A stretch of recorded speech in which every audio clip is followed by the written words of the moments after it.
We spend a lot of time talking about relationships, about making good choices, about taking responsibility for your actions. But sometimes, life throws you a curveball. Today, we're diving into a crucial topic: the 10 signs of people who have suffered too much. Recognizing these signs, both in yourself and in the people you love, is the first step towards healing and living a fuller, happier life. This is the Improve Yourself channel, and we're here to give you the tools you need to thrive. Hit that subscribe button right now. The first sign someone's been through the ringer is withdrawal. They pull back from social interactions, from their friends, even their family. Now, everybody needs a little alone time now and then, that's healthy. But when someone who used to be outgoing and social suddenly becomes a recluse, that's a red flag. You start to think, you know what? It's just easier if I don't let anybody in. The problem is, that isolation just makes the pain worse. It becomes a vicious cycle. You're hurting, so you isolate. And that isolation just makes the hurt run deeper. If you see someone pulling away like this, reach out to them. Let them know you care, that you're there for them. The second sign someone might be carrying around too much baggage is constant fatigue. I'm talking about that deep, bone-deep exhaustion that never seems to go away. Emotional suffering takes a toll on you, physically and mentally. It's like your body is in a constant state of fight or flight, and eventually that just wears you down. This is real, genuine exhaustion from battling your own mind day in and day out. If you're constantly drained, no matter how much sleep you get, listen to your body. It's saying, hey, we need to slow down, we need to address this pain, we need to heal. Now, the third sign someone suffered too much is a big one: difficulty trusting others. Trust is the foundation of any healthy relationship. When you've been betrayed, it can be really hard to open yourself up again. You put up walls, start questioning everyone's motives, and soon, everyone's a potential threat. Shutting yourself off from the world doesn't protect you from getting hurt. It just protects you from experiencing real connection. Building trust takes time, but it's worth it. We all need people in our lives we can count on, people who love us and support us. Sign number 4 is making mountains out of molehills. The fourth sign someone might be carrying the weight of the world on their shoulders is overreacting to minor issues. When someone is constantly flying off the handle, it's a sign that something deeper is going on. When you've experienced significant suffering, it can make your nerves raw. So, something minor can feel like a major crisis.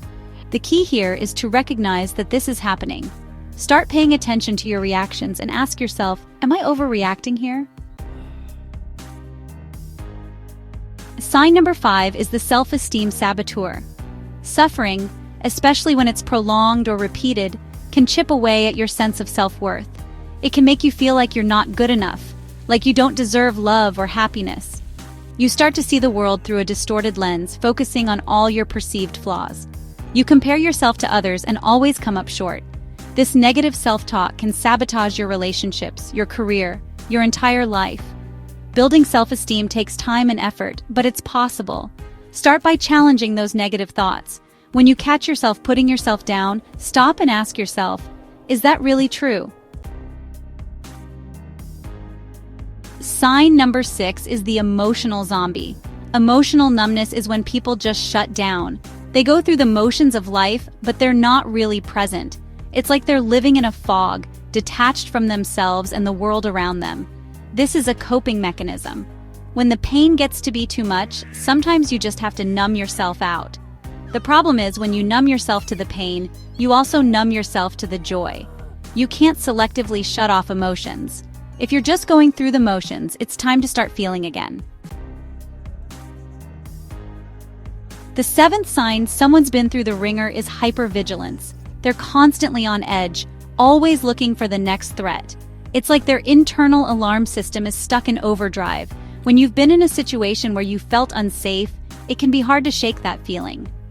Your brain learns to be hyper-aware of potential dangers, even when there's no real threat present.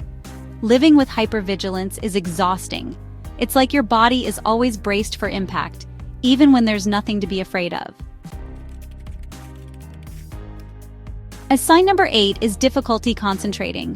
When your mind is cluttered with worries, with flashbacks, with unresolved trauma, It can be hard to focus on anything else. It's like trying to read a book while someone's banging a drum next to your ear. This can affect every aspect of your life, from your work to your relationships. Your brain is just overwhelmed. It's trying to process everything that's happened, and it doesn't have the bandwidth to focus on anything else. Sign number 9 is physical symptoms. The mind and the body are intricately connected. Emotional pain can manifest as physical ailments like headaches, stomach aches, muscle tension, insomnia. It's your body's way of saying, hey, something's wrong here.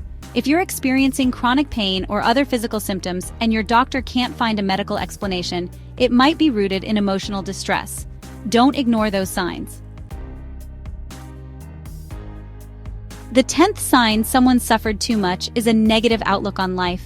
They've lost that sense of hope, that belief that things can get better. When you've been beaten down by life, it's easy to fall into a pattern of expecting the worst. But even in the darkest of times, there's always hope. It might be hard to see, but it's there. We've covered a lot of ground today, folks, but here's the bottom line. Suffering leaves scars. Recognizing those scars, both in yourself and in the people you love, is the first step towards healing. If you see yourself in any of these signs, if you're struggling to cope with past pain, please know that you're not alone. There is help available. Reach out to a therapist, a counselor, a trusted friend or family member. Don't suffer in silence. And don't forget to subscribe to the Improve Yourself channel for more videos on mental health and personal growth.